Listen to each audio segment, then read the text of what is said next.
In 2016, a new president took office in the Philippines, Rodrigo Duterte.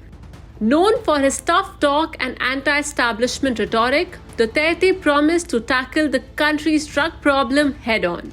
He boldly declared, and I quote, "I don't care about human rights." End quote. This was just the beginning of what would become one of the most controversial drug wars in the history.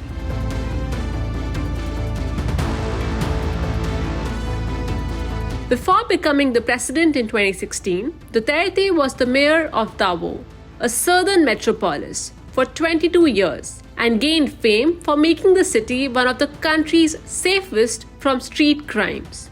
He used Davao's reputation to cast himself as a tough politician ahead of the 2016 elections.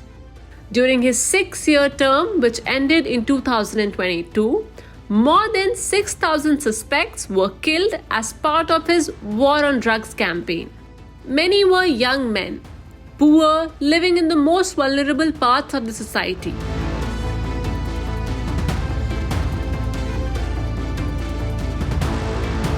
The UN and the human rights groups quickly condemned the killings, but Duterte was unmoved. He continued to argue that the ends justifies the means. Amid rising international outrage, the International Criminal Court or ICC stepped in. They began investigating the Philippines for potential crimes against humanity. But Duterte wasn't having it.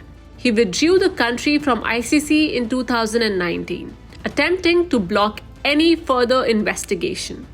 Fast forward to 2023, the political landscape has changed. Duterte's relationship with the current president, Ferdinand Marcos Jr., has soured.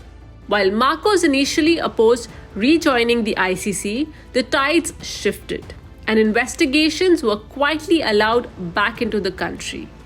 But Duterte's arrest on a warrant from ICC changes everything. His arrest came as the Philippines House of Representatives started an inquiry into his deadly drug war.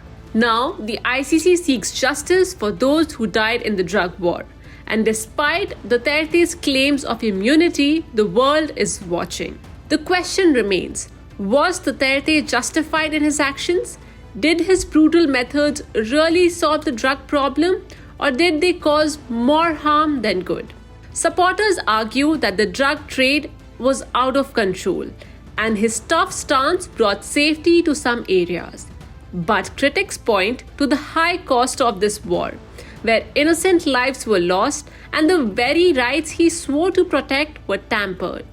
As the ICC investigation unfolds, the world awaits to see if Duterte will face justice for his role in his deadly campaign.